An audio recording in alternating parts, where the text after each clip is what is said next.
Thank you. Well, let me, first of all, be the second person to welcome Alex Contreras to the CDE.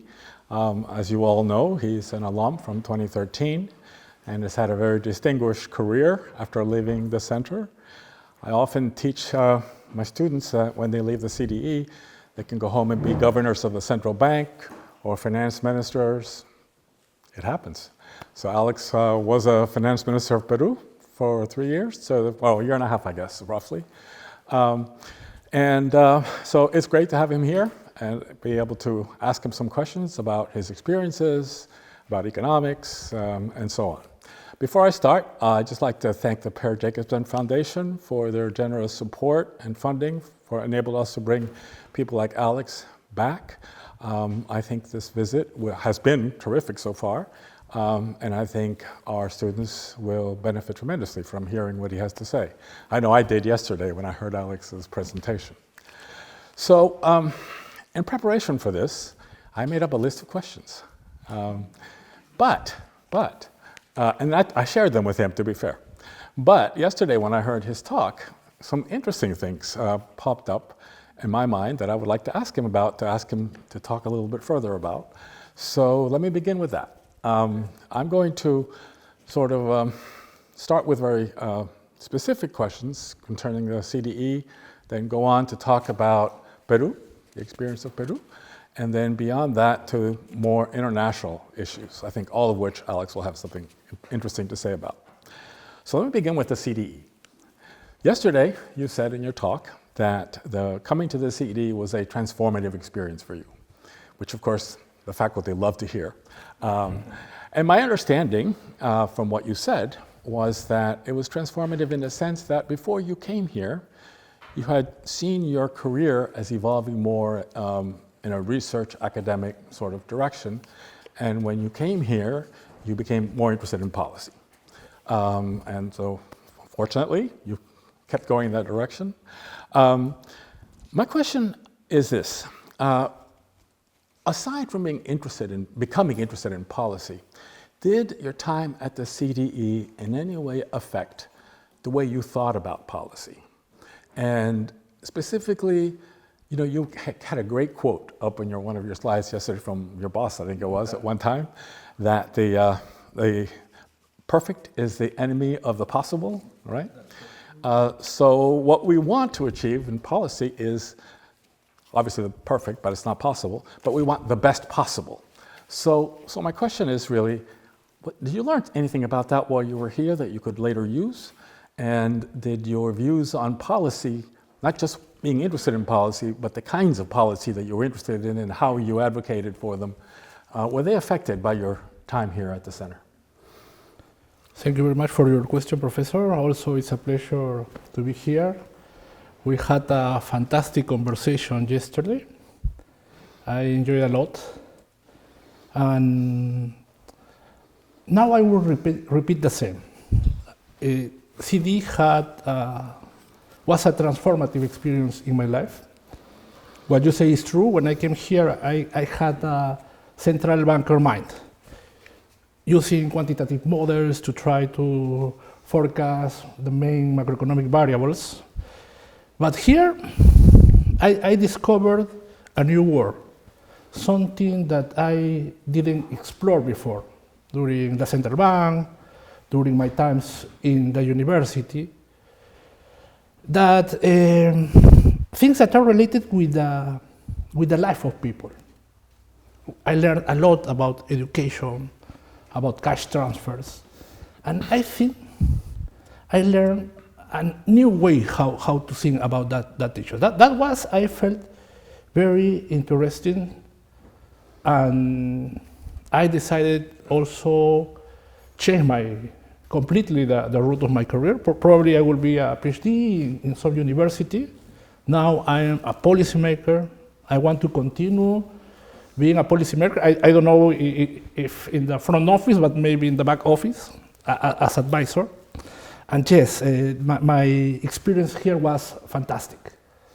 I learned a lot of all my professors, and many of the things that I learned here, I use in my real life. You know, when you work at the central bank, the benefit of your actions are very relevant. Keep the inflation low, keep the inflation stable. It's an important asset for the country. But you know, when you try to measure the impact, it's difficult to see what you're doing, for example, in terms of jobs, in terms of lives. And that's what I learned here. And that's what I learned when I was first appointed as chief economist, vice minister, then minister. How your actions can impact directly on life of people. See the numbers. 500,000 of enterprise, you save 300,000 of jobs. That's fantastic. That's very rewarding. And that's something that inspired me around all my career. I say that phrase because always, when you're a policymaker, you want to implement the best policy, you want to achieve the best results, but the crisis don't expect. If you react fast, you will have better results. If you wait till have the best model, and I'm happy to be with CDE fellows, with fantastic policymakers. I'm sure that here, probably new Minister of Finance, Ministers of Agriculture, probably central bankers. And that's my main advice. Always study a lot, learn a lot. This is a fantastic institution, but also try to take fast decisions.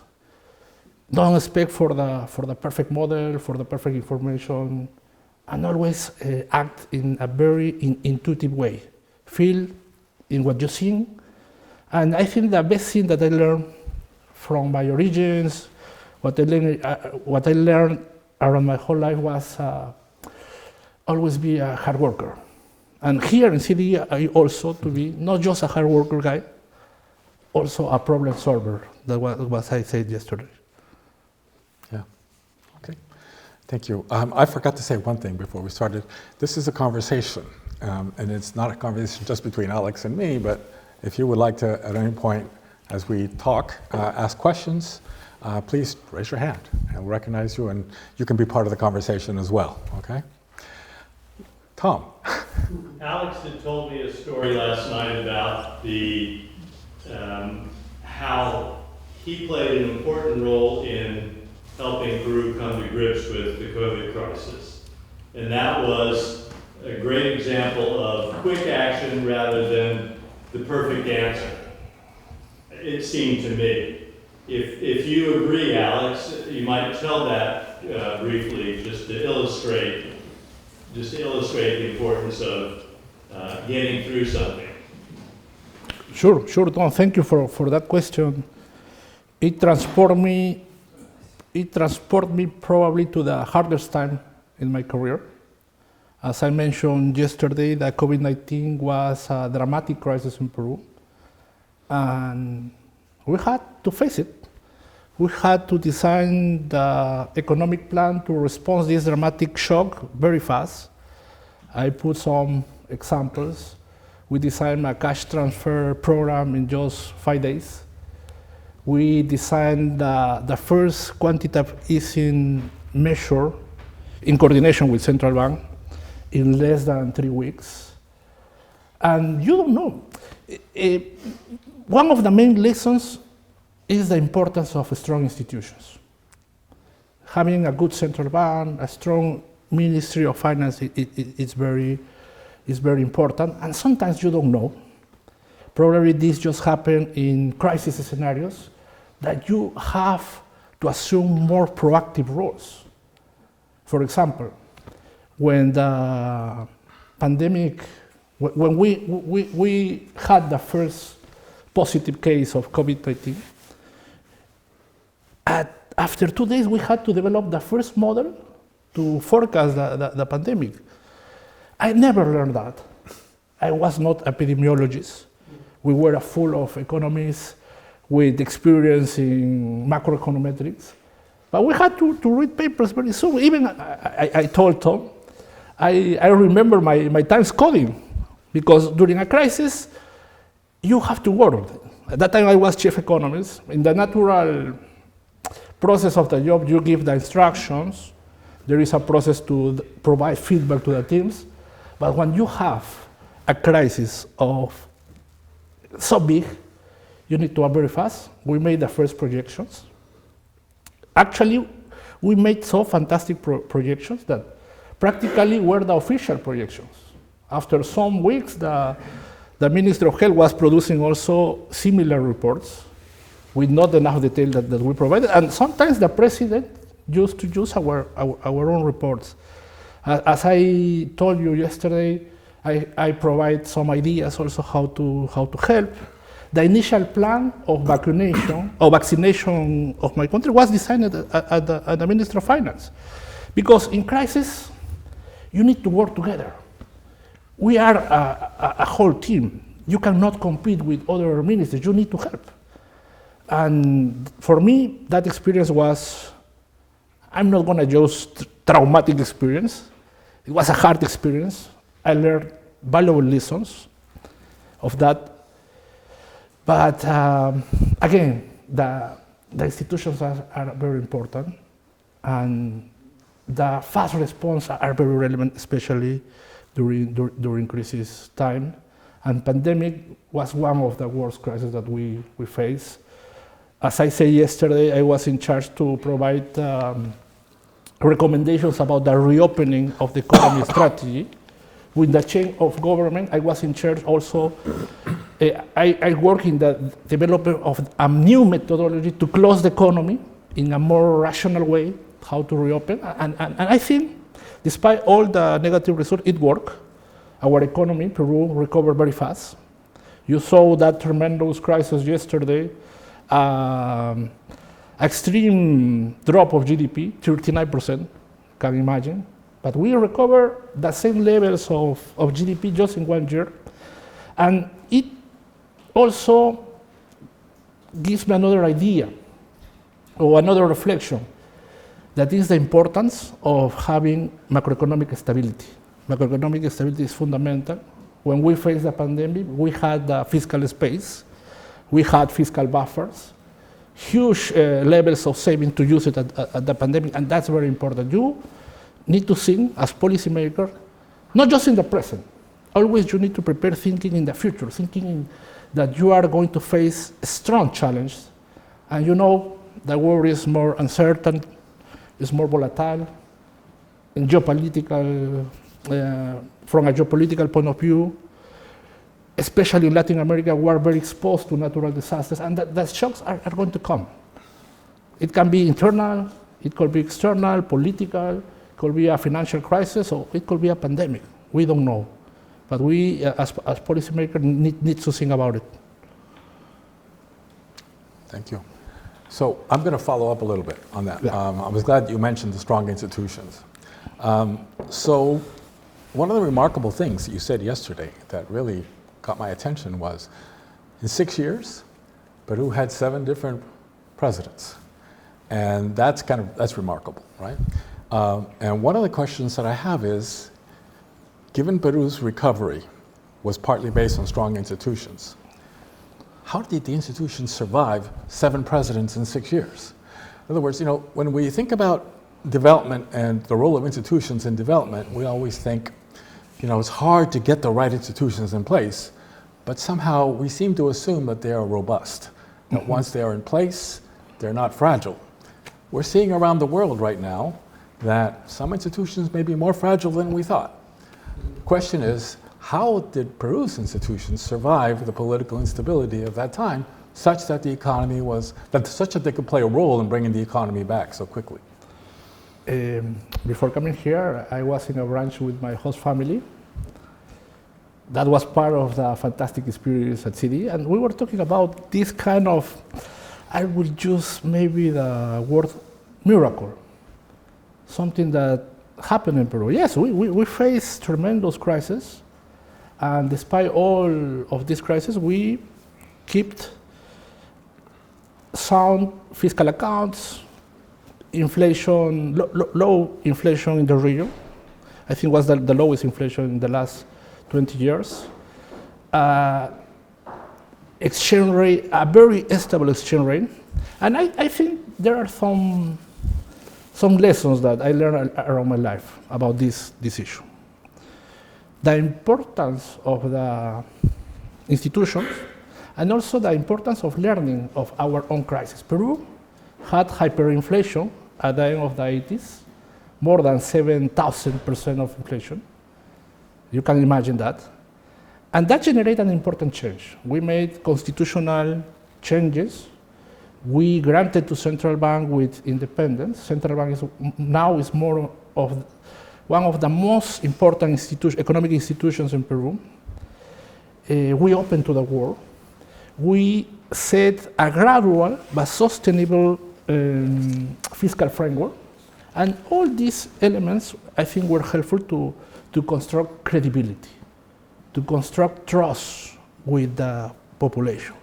That's why, even when we had 7 presidents, the confidence of the people in this institution was crucial. It was not easy. There were some, I can share that during my tenure as Minister of Finance, there were some pressures, especially in the past government. But happily, despite all the things, for example, they decided to renovate the president of central bank for many reasons, maybe political reasons, but the main reason was how positive was the perception about the central bank. Peru, in my opinion, it's also a paradox because we had fantastic numbers in macroeconomic terms, but also we have structural weaknesses. High informality is still an issue. As I mentioned yesterday, we have the low tax collection in the region, high inequality, where we call it, unfortunately, diversify our economy. But happily, what I learned around these years is macroeconomic stability is important. It's, as the economy says, necessary conditions, but it's not sufficient. It's not about, okay, you did all the reforms in the 90s and it will work forever. No, you need to complement with your reforms. You need to continue transforming your country. And I think that will be the work for the next economies. How we deal with these structural issues. The tax collection of Peru, as percentage of GDP, it's in 15% in the last 50 years, 15%. High informality. That was, for example, one of the reasons why we had very bad results in the pandemic. But it's a mix, Peter, of one, provide or to grant constitutional independence to the central bank, protect the fiscal accounts, but also the ownership of the private sector, ownership of all the people that is involved with the economy. It's not easy. But I repeat what I say when I started. We need to learn of our own crisis. We don't need to make the same mistakes every time. I think Peru learned a lot of that, but still we have this agenda. When I was minister, I designed a short-term plan, but I had many ideas thinking in the long-term plan. Never discard the long-term. I think because it's the most relevant. And you can agree or not with its model, but China is a good example of how the long term is very relevant. Yeah, okay, good. So what you said about the hyperinflation and the reforms that came after make me think. So is the answer to the endurance of the institutions that the trauma that created their reforms, the trauma of the hyperinflation that created their reforms, but created ownership on the part of the private sector, and there was commitment to the institutions to avoid reliving those traumatic years? Is that how you would describe? It's part of a big process. For example, you can imagine the reputation of the central bank at the end of the 80s with 7,000% of inflation, with fiscal dominance. At that time, the central bank used to finance the fiscal deficit. But something particular in Peru is, for example, that our constitution is very specific. We had a lot of details, a lot of prohibition, specific prohibitions that I think, even when it could affect the flexibility of the monetary policy, it allows us to protect this important pillar of our economy from the politicians. I think that is the correct way how to do it. And also, it's not just about legal framework. It's also about how you construct strong institutions. Central Bank has the best economies of Peru. Central Bank, for example, introduced many reforms in the last 20 years. We adopt inflation targeting regime. We adopt a flexible exchange rate regime. We accumulate international reserves with a preventive goal. And the central bank has had the capacity to reinvent itself around these last 20 years. I spent almost 13 years of my career at central bank, and I can say from inside how difficult was that. Mm-hmm. Okay. So, two things. One is, I love hearing you talk about macroeconomic stability because, of course, that's what I tell those guys how important it is for class. And I'm glad to hear you say it's not sufficient because that's also what we emphasize. This takes a lot more than macro stability to have growth and development. I wanted to ask you another question because you have said you've been 13 years at the central bank and then the ministry, so you must have had many opportunities to sit across the table from the IMF missions and to work with the IMF missions. Now, in almost all the countries represented here, the IMF obviously plays a big role in macroeconomic policy formation. Can you say some words about your experiences dealing with the IMF, positive and negative? How did you find what did they know about Peru that you're glad they knew? What did they not know that you wish they did know? Or how did that go? I think that IMF improved a lot in the last 20 years. It's less distant than, for example, in the 90s. Now also its agenda increased. I think that now the IMF is not paying attention just to fiscal stability. They are looking at, for example, the growth. They are, for example, talking about economic resilience. They are talking about, for example, new topics, the inequality, gender, climate change. This is something important, and in my relation, I think I had a mixed relationship with the IMF. I still feel a little bit distance with the region, with the specific country, because it's very common. They travel to my country by 2 weeks. They prepare a report, the article for report. They try to get information. But I think something that could improve was to be on the ground. Try to maintain a more close relationship with authorities, with the private sector. I think it could be provide additional information. But my general impression is that IMF improved a lot. I like this more this IMF. I don't know if Olivier Blanchard had a crucial role on that, but I love the way how the IMF responded during the financial crisis, how they reinvent itself, and how they are trying to be more in touch with IDB, with the World Bank. I think that is the role of the multilateral institutions. Think beyond the fiscal stability. Fiscal stability is good, but there are structural issues that we need to work. I could say that, Peter. I don't know if I answered your question. No, you did very well. No, that's very good. Thank you. So now that you mentioned the multilateral banks and so on, so you are now an alternate executive director at the IDB? Yes. Yes. Right. And you've been in that position for how long? 1 year and 3 months. Okay. Can you say something? So we have the IDB, of course, for Latin America. We have the Asian Development Bank, the African Development Bank. What do you see as the role of these regional development banks vis-a-vis, say, the World Bank and the IMF? I say something yesterday in my presentation, never stop to learn. I'm learning a lot in the world of multilaterals. I have also some critics, because, you know, if you calculate what is the percentage of the budget that is financed by the World Bank, it's small, less than 5% of the budget. The financing, the development is important, but it has limits. The limits are given by the fiscal rules.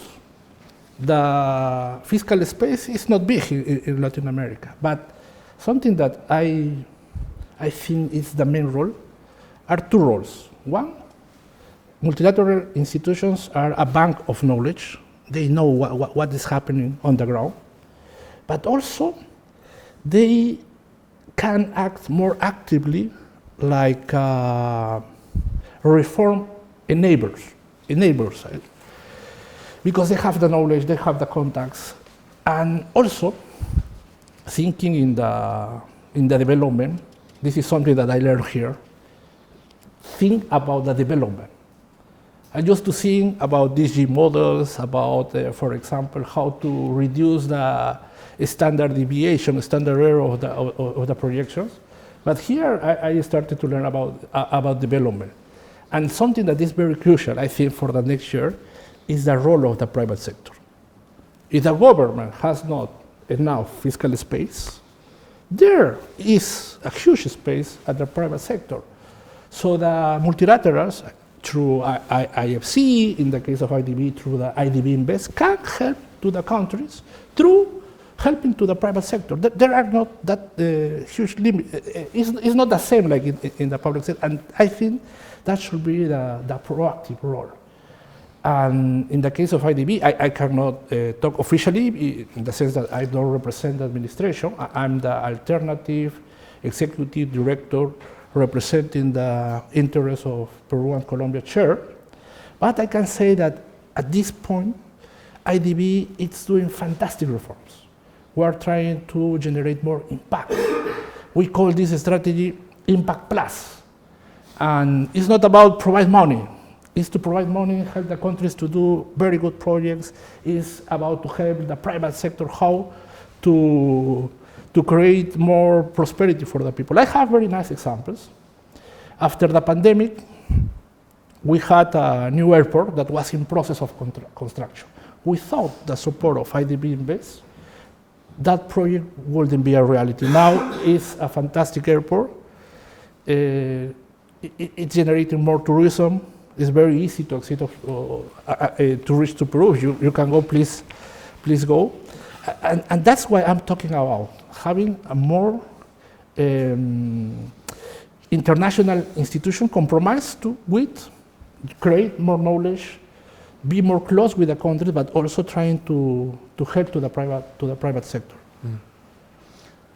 But how specifically would they help the private sector? Is it lending directly to the private sector, or providing, information, persuading the government to give more scope to the private sector? How do you help the private sector? It's a mix. I think it's a mix. I learned many new words at IDB. Actually, we have a special, we know this language, Yiddish. And yes, it's related with that. Provide resources to private sector, be a specific partner, because if you have an investment project, you have a PPP, if you see that multilateral is investing, 1 million, 5 million, you have better information. It's more attractive than investing because that multilateral institutions have high standards. They have better governance. They will take care about that resources. In that, I think in that sense, it should be the collaboration. Also in terms of the technical assistance, I discover fantastic books, fantastic projects inside the IDB that I think It's the same reality in other multilaterals, and this information can be very valuable for the policymakers. Because at this point, World Bank, IDB, Asian developing banks are developing projects around the world. Around the world, something that I live in my career is that due to the political turmoil, the multilaterals are more persistent than even the same ministers of economic and finance. And that is something that we need to consider. That's a good point. Yeah. No questions yet? Yes. I'm Alia Khurshid from Pakistan. You mentioned that like in Peru there is a 15% contribution of tax to the GDP in the last many years that you have mentioned. And I think that's the case to most of the developing countries. Looking at Pakistan, I would say that we have failed to come to that mark of tax collection. The major reason being the informal economy, again, the political instability and all that. Despite having IMF backing, and currently we are undergoing the Federal Board of Revenue is undergoing some structural reform also. So despite all these efforts, we see that the fiscal stability is still far-fetched. So in your opinion, what do you see that what are the major contributors towards this fiscal instability in terms of tax, and how do you see that what improvements or what avenues do we need to, as a developing country, do we need to cater to bring at least some stability on that? Thank you. That's a hard question. That's a hard question. A very hard question. It's a very seedy question. That's why I love to be here. Let me think about it, because what can I say? I think for politics is exogenous for us. We need to deal with that. It's a restriction.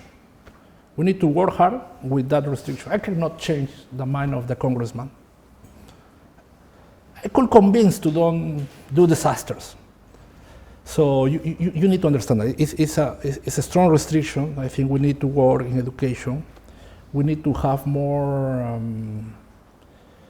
people like you in politics. I was talking precisely in the morning about the adverse selection in politics. Best people don't want to do politics. Yeah.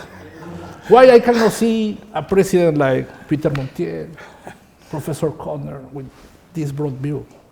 It's because political side has huge costs. But despite all of that, I think Peru is a good example how you can construct consensus.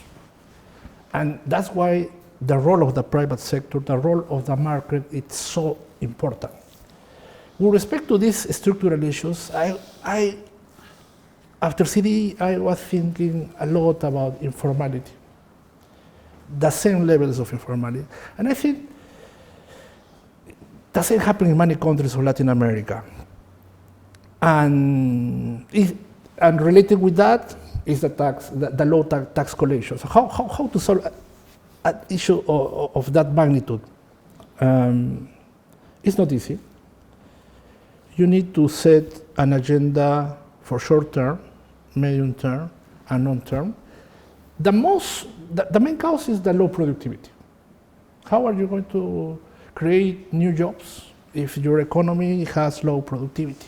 For example, in Lima, the same distance from my apartment here in DC to my job take me in DC 5 minutes. The same distance in Lima used to take me 1 hour. How can we be productive with that kind of transportation system? And that's why the response is not easy, because you think in all the different factors that are behind the productivity. Because when economists talk about productivity, we think just in the solo residual. But it's not like that. It's about infrastructure, it's about education, it's about the culture. is about different factors. I believe a lot in industrialization, in the new models of industrialization. I think the premature industrialization of Latin America was a huge mistake. And we need to look for nice opportunities. For example, when I was minister, you know, I was after a coup with a new president. I was facing natural disasters, social unrest. But even in that complicated period, I launched a measure with the goal to provide support to the Navy industry in Peru. Chinese company made a new port in Peru, the port of Chancay, the biggest port in South America. So we had the Callao port, we had Chancay port.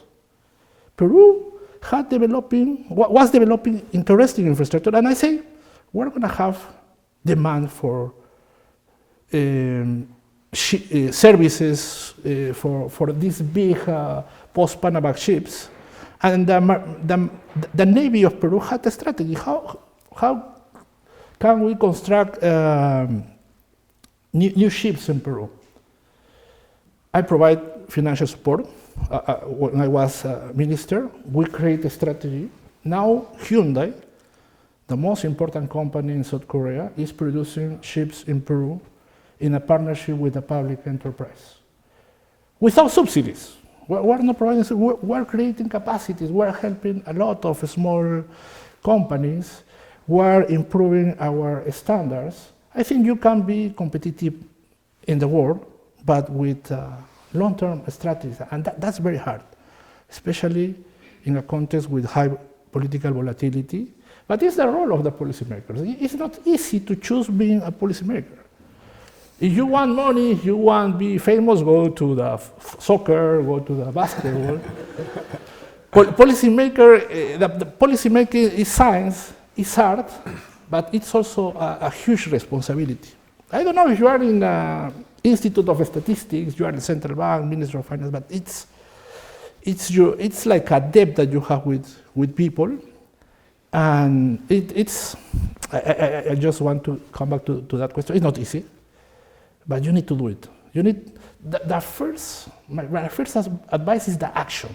Start with something, and start strong. When you start, the results appear.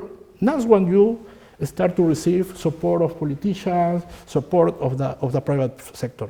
But if you don't have ideas, you say, "Oh no, the formality is high. We're going to produce always copper.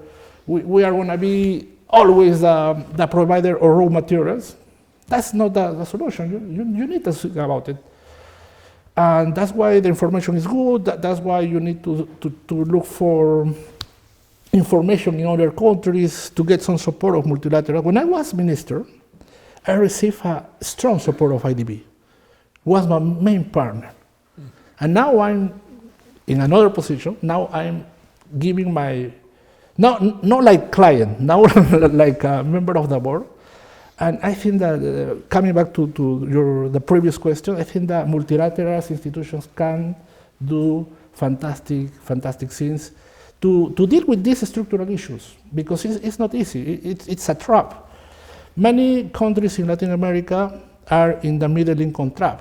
If you see the statistics, in the last 60 years, only 12 out of 60 countries overpass this middle income trap. And Africa has its own trap, and the same probably is happening in other countries in Asia, and that's the challenge, and that's why probably you are here.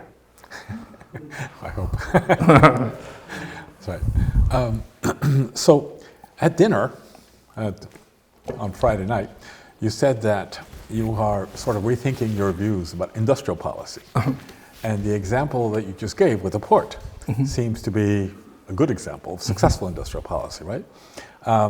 So I also said today that macro stability is necessary but not sufficient. So given a stable macro environment, the right industrial policies perhaps can be what we need to push development, right? How do you identify them? I mean, I realize lots of information, you got to get input, look at experiences elsewhere. But how does one choose what to push, what to support? I think Peru is an additional case study with respect to that. I have what I think it's a very good example, the agricultural sector. 20 years ago, Peru didn't produce grapes, mangoes, blueberry, and many other products that now Peru is a power in the world. You see the ranking, Peru is top 2 in avocados, top 1 in blueberry. And what happened? How Peru convert in a power in agricultural sector? Was a mix of measures, tax incentives, low income taxes for almost 20 years, but tax benefits are not enough. The development of infrastructure, that was another factor. Without water, you cannot have good agriculture. And an additional factor was, for example, the macroeconomic stability. If you have a stable exchange rate, you can attract more investors. We create an institution called SENASA that set very strict regulation for agricultural products. So you had this mix, good regulation, infrastructure, funding, and that was a really big successful case with respect to that. It's not just about one thing, it's a mix of different tools, and that's the reason, in my opinion, it's very important, the coordination between different ministries. For example, in that case, the production ministry, the agricultural ministry, the Minister of Finance work together. And it's a good example now how you can develop a new industrial policy with successful results. You know, there is a city in the south of Peru called Ica. Ica was a desert. The only touristic attraction was a very beautiful oasis called Huacachina. But now you travel to Ica and it's full of grapes. It's a fantastic valley. What happened? A combination of good policies with also the commitment of the private sector. I think it's possible. And I saw similar conditions in the case of the navy industry. But you need to take action, that's what I said before. Yeah, right, good. So you mentioned the role of the Chinese in the port, and you had also mentioned, I think the other day, about Peru's commercial relations with China. Something like, say, large proportion of exports go to China. So, I mean, technically, the title of this talk is supposed to be The Future Economic Policy Making in Latin America. We talked a lot about that already, but I'm curious about how you see the role of China now, because obviously it's true in Africa, it's true all over the world, right? That's true. What is the perception, and there's, I guess, various aspects of it. One is, of course, FDI, like you just mentioned. Another is as a destination for the exports of the region. But a third also is financial, right? I mean, Chinese lending and the implications that has for resolving debt problems. Do you have some reflections on the role of China in future policy making in Latin America? That's a tough question also. But I think that the role of China was very important for Latin America because you mentioned FDI. For example, in Peru, the main mine companies are Chinese. They just to inaugurate a new port. They are providing financing to the development of new projects, not just in Peru, in Brazil, in Colombia. The Asian Development Bank is more active. Actually, the president is from Brazil, the former. And I think China had a positive role in a context when other important blocs didn't pay attention to Latin America. I think that was the positive part. My main concern is that the role of the region should be not just as a provider of raw materials. We need, first, try to diversify our investment. It's very dangerous thinking in risk, just depending too much from one country. That's a challenge. Try to look for opportunities from new investors from Europe, from USA. And also how could we, I'm not going to use the word equiparate, but at least create conditions for the development of new sectors. For example, what we made in Peru is now Chinese companies are coming back to Peru to produce cars, or at least to assembly cars. That's at least is a good point, because if I check the strong numbers, 50% of our export goes to China. It's our main partner. And the same situation is happening in the rest of the country. I think it's opportunity, but also it's kind of risk that the policymakers needs to use the advantage of have access to big market, but also trying to think about the risk of diversification of the FDI, and the risk also of the extreme dependency of some sector. That's very, very difficult. It's possible to create an agenda, but that's the role of the policymakers. And the same, I think, is happening in Pakistan.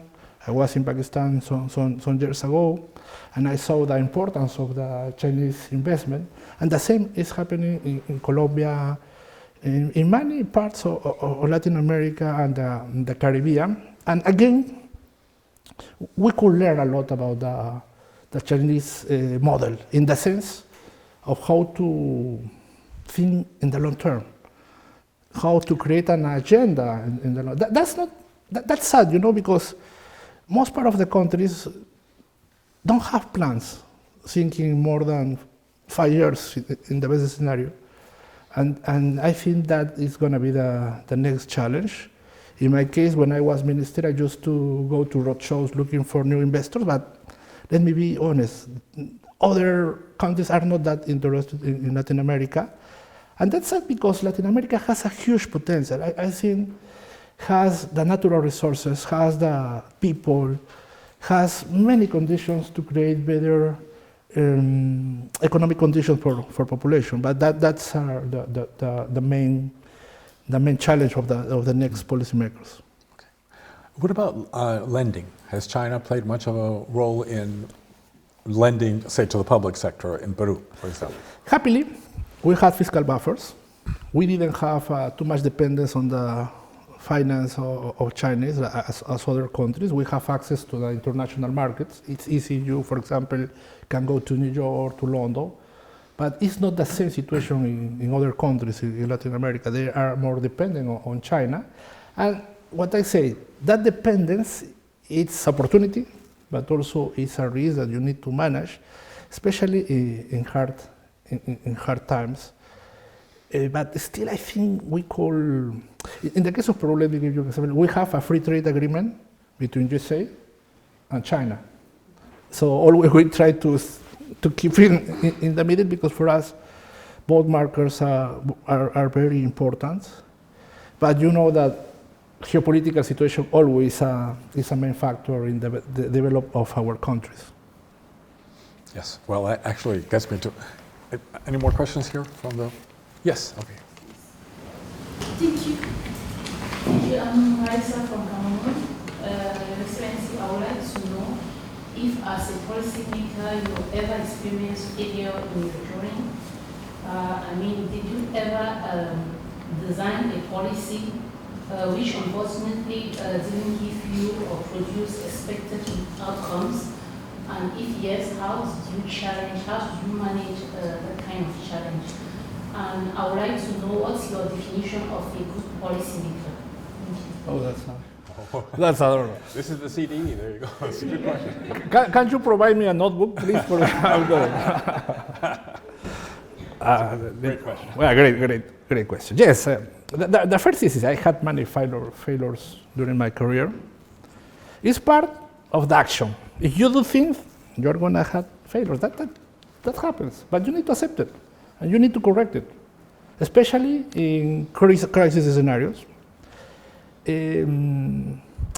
For example, I had a fantastic plan during my stance as the Minister of Finance. We had to respond to the crisis, but I was preparing a fantastic plan, thinking in the long term, because now that after 1 year the situation was improving, so I found a fantastic space to implement new measures, thinking in informality, thinking how develop new sectors, how to try to diversify. And 2 days later, I resigned to the Ministry of Finance, of Economic Finance. And that things happens, and that's why I learned that short term is very short term in policy making. And I used to say to my team, hey guys, my expectancy of life as minister is 3 months.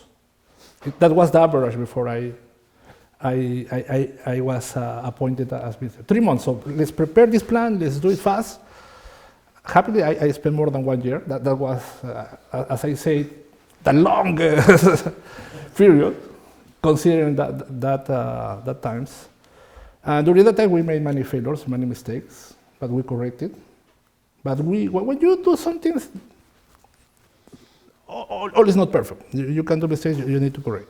And what is a good policy making? I need to think more about that. Let me talk from my experience. I work with fantastic people, very smart, people from Harvard, people from Williams College, the best institutions in the world. But the people that I really appreciate, I really admire, was the people with, not just smart, the people with commitment with your country, with passion. When you do things thinking in people, that for me, it's a good policymaker. It's a guy that has good preparation, because you can have good intention, but if you're stupid, you don't have information, you can do bad things. But if you are well prepared, you have a strong background, you are a CDE fellow, and additionally, you have this commitment with your country, this passion, I think for me that's the best policymaker. And I saw that in the Ministry of Finance, in the central bank, that passion, that I don't know how to describe that kind of mystic attitude. Because for me, it's the most important. Now we have ChatGPT, now we have more access to new technology. I can get information. I can ask what is thinking ChatGPT about what is the good policy making now in real time. But the commitment with the development, I think for me that's what makes a good policymaker. Wow. Okay, that was a great question, great answer. I have one more topic, but I think I'm going to actually stop. I hate to go past that, because that was a terrific thing. So I'm going to end here, and thank you very much. And thank you so much, It's been Professor. tremendously educational for all of us, and wish you the best when you return. And thank you all. Thank you for the great questions, and I guess we'll close here. So. Thank you. Thank you.